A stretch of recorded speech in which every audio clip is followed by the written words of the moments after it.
Olá pessoal, eu sou a Jusilene, professora de língua portuguesa e na aula de hoje do 8º ano vamos falar sobre leitura literária. A leitura é realmente importante e por isso devemos ler com prazer, com gosto, pois o hábito de ler nos engrandece, torna-nos mais sábios, enriquece nosso vocabulário, enfim, a leitura é essencial. Pode até ser que você se identifique mais com esta ou com aquela história, mas tenha certeza que sua professora não a escolheu por acaso, pois cada indicação que ela sugere tem uma finalidade, um objetivo a ser alcançado. Sendo assim, de modo a tornar a leitura literária ainda mais prazerosa, interessante, nesse nosso encontro iremos aprender algumas dicas muito importantes. Vamos a elas, então? A primeira delas é compreender que a leitura literária nos convida a uma reflexão. Por isso, devemos ler pausadamente, prestando atenção em cada detalhe que o autor nos quer mostrar. Outro aspecto muito importante é que somente conseguiremos compreender o que ele quer nos dizer se nossa atenção estiver voltada somente para isso. Quando desviamos nosso pensamento, há uma quebra no raciocínio e, automaticamente, nosso entendimento não se efetivará de forma completa. Sendo assim, escolha um lugar arejado, silencioso, agradável e adequado. Nada de ruídos que possam interferir nessa tarefa importante e nada de procurar conforto demais, como, por exemplo, deitar-se para ler, pois o sono poderá ser seu companheiro. Então, o melhor é permanecer sentado. Caso você esteja lendo a narrativa, ou seja, uma história ocorrida, preste bastante atenção nos personagens. Eles são os atores principais. Por esse motivo, observe atentamente a forma pela qual eles agem. Se são bons, ruins, se alguns se destacam mais que outros. Enfim, cheque tudo. Sem se esquecer de que, no final, o autor prepara uma grande surpresa para você. Podendo tudo acontecer, com certeza você ficará ansioso para ver como tudo termina. É bem possível que alguns trechos possam lhe chamar mais atenção que outros. Por isso, anote-os. Eles farão você relembrar de fatos muito importantes. No momento em que você estiver reunido com seus familiares, conte a eles como você está gostando da história. Relate até aquilo que você achar mais interessante. Agindo assim, estará despertando nele o gosto pela leitura. Ora, vendo você tão entusiasmado, com certeza irão experimentar também, não acha? Caso sua professora proponha atividades distintas com a leitura realizada, tais como um seminário, um debate, uma mostra literária ou até mesmo uma peça teatral, prepare-se muito bem para esse grande dia, demonstrando todo o seu poder de criação e sua habilidade. Procure dar o melhor de você, que certamente surpreenderá a todos. Você perceberá que todas essas sugestões são muito úteis. E outro detalhe, não fique preso somente ao que a professora sugerir. Busque sempre mais e mais novidades e convide seus colegas a fazer o mesmo. Tão logo você perceberá os muitos benefícios alcançados com esse procedimento. Leitura literária. Vamos fazer a leitura dos textos. Texto 1, Severino faz chover. Severino faz chover, Ana Maria Machado. Era uma vez um menino chamado Severino. O menino não tinha nada demais. Era um menino como os outros, magrinho, moreno, levado e cabeludo. A mãe brincava que ele também era zoiudo, por causa dos olhos pretos, grandes e arregalados. Severino era mesmo muito parecido com a porção de outros meninos que a gente conhece. A terra de Severino, que não era muito parecida com a porção de outros lugares que a gente conhece. Sabe por quê? É que lá quase nunca chovia. Por isso, a terra era seca, cheia de poeira, tudo era amarelo. Muitas árvores não tinham folhas, nem flores, nem frutas gostosas. Tudo estava seco, até o riozinho. E as pessoas iam ficando tristes, mas Severino não. Ele era muito alegre e cheio de ideias. Um dia, resolveu fazer uma surpresa para todos. Cismou que ia chover e perguntou para o pai: Pai, como é que chove? O pai disse que as nuvens guardavam uma espécie de aguinha que um dia cai. Quando viu umas nuvens lá no céu, começou a cantar: chove chuva, chove sem parar. Mas não choveu. Severino achou que as nuvens estavam muito altas e não ouviram. Chamou outras crianças e cantaram: tomara que chova 3 dias sem parar, oi! Mas não choveu. Aí resolveu mandar uma carta para as nuvens. Mas ele não sabia escrever, nem seus amigos. Fizeram então uma porção de desenhos para mandar. Desenharam a terra seca, desenharam uma chuva, desenharam a terra molhada, bonita, com muitas plantas e bichinhos bem felizes. Adaptação, professora Gladys Barros. Vamos ao próximo texto. Texto 2. O meu sertão agradece a chuva que Deus mandar. O Nordeste está sofrendo, seco, sem água, sem planta. O Campina já nem canta, o gado não está comendo, as plantas estão morrendo, dá vontade de chorar. Só Deus para nos ajudar e ouvir a nossa prece, o meu sertão agradece as chuvas que Deus mandar. A terra fica doente, fica a vida ameaçada, gado morto na estrada, chega da pena na gente. O sertanejo carente vê a seca arrochar.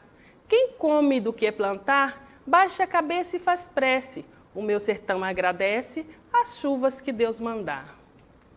Quem só vive do roçado, é triste a situação. Se não plantar, não tem pão para dar ao filho, coitado. O cabra fica apertado, vendo seu filho chorar. Sem nada ter para lhe dar, o sertanejo padece. O meu sertão agradece as chuvas que Deus mandar. Porém, a seca obriga o camponês a apelar. Resolve então viajar, para se salvar ele briga. Sua família ele abriga, bem longe do seu lugar. Mas se a chuva voltar, diz à família a prece. O meu sertão agradece as chuvas que Deus mandar. Mesmo estando na cidade, quando escuta alguém dizer que já começou a chover, lhe bate logo a vontade, já lhe aumenta a saudade e resolve então voltar, pensando logo em plantar. Diz Deus ouviu minha prece, o meu sertão agradece as chuvas que Deus mandar. Vem na primeira viagem, era o que ele mais queria, a família com alegria, ele cheio de coragem, chega a ver outra paisagem, a asa branca a cantar, o verde, o gado a pastar. Com água tudo enriquece, o meu sertão agradece as chuvas que Deus mandar. Ver os rios transbordando, a mata verde e frondosa, oh, que paisagem mimosa! O gado gordo pastando, a passarada cantando, o milho a pendoar, já tem feijão para apanhar. O sertanejo envaidece, o meu sertão agradece as chuvas que Deus mandar. É esta a maior riqueza que se vê no meu sertão, pois a maior ambição não é a joia e nem nobreza, apenas que a natureza viva para nos ajudar.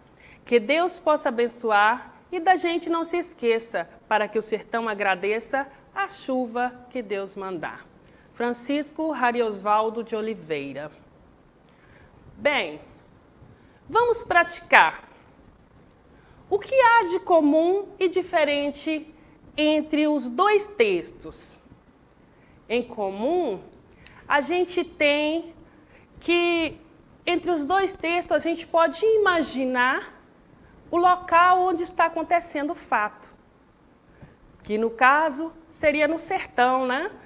No primeiro texto, não exatamente fala que é no sertão, mas pela fala dos personagens, a gente pode deduzir que se trata de um local como o sertão ou no sertão. A falta de chuva, a seca, não é? As plantas mortas. E de diferente no texto, entre os dois textos, o que temos?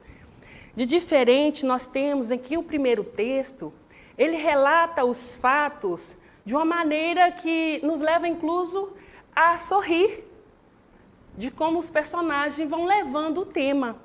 Já no segundo, de repente, nos leva a sentir um pouco de tristeza, pela forma com que o personagem ali vai levando a vida, a gente observa o sofrimento das pessoas ali no sertão, não é mesmo? E também lá no texto 1, a gente percebe que no finalzinho, por muito que ele tenha pedido por chuva, ela não chega. E já no texto 2, nós vemos que a chuva chega, que a família volta para o lugar de onde eles saíram, que volta à plantação e todo mundo muito feliz.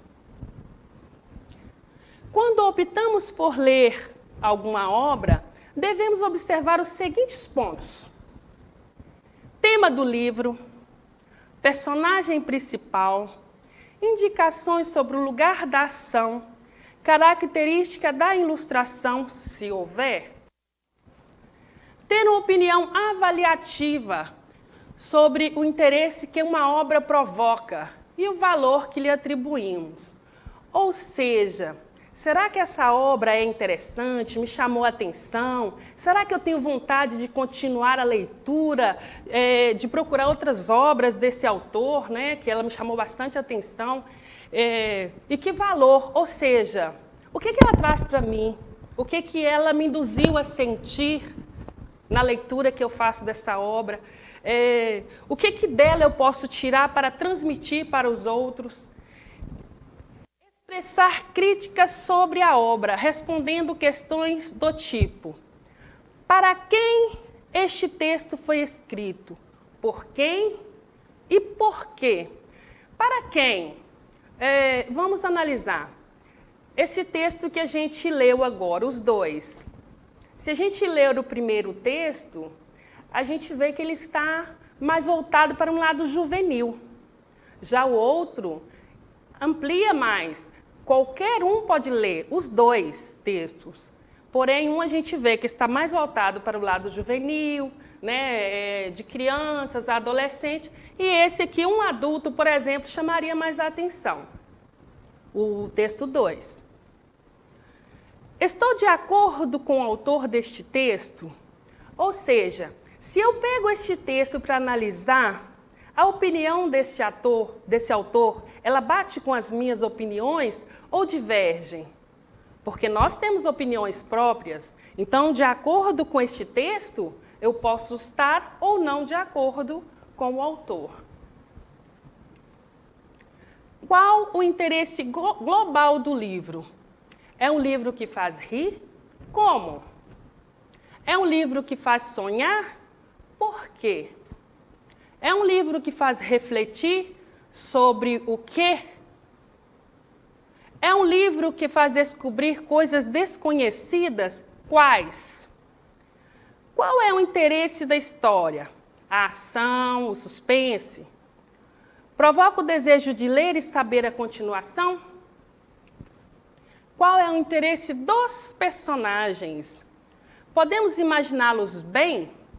É como eu disse agora, se a gente voltar lá nos dois textos, o que a gente vai sentir? O que a gente percebe que os personagens estão sentindo? Analisando isso, dá para saber, podemos imaginá-los bem? Eles são bem diferenciados e vivos? Eles são engraçados? Eles nos ensinam algumas coisas? Nós gostaríamos de ser como eles? Qual o interesse das ilustrações, se houver alguma? Enfim, seja por prazer, seja por estudar ou para se informar. A prática da leitura aprimora o vocabulário e dinamiza o raciocínio e a interpretação. Um ato de grande importância para a aprendizagem do ser humano. A leitura, além de favorecer o aprendizado de conteúdos específicos, aprimora a escrita. Vamos para uma diquinha de português. Vamos falar sobre parágrafo e travessão. Muitas pessoas, quando vão escrever um texto, esquecem de colocar espaço para o parágrafo. No caso, nós não começamos a escrever desde a margem, a gente dá o espaço, certo? E aí logo a travessão, que vai marcar a fala de um personagem, ela começa onde começa o parágrafo. Muitas pessoas esquecem e colocam o travessão começando desde a margem. Não, errado. Tem que começar juntinho com o parágrafo, ou seja, parágrafo, travessão. E aí eu começo a escrever. Bom, pessoal, agora é com vocês. Acesse a plataforma smedgv.com/aluno, que lá vocês encontrarão mais atividades relacionadas ao tema de hoje. E para acessar a nossa plataforma SMED-GV, basta apontar a câmera do seu celular na imagem que aparece no canto da tela. Até a próxima. Tchau!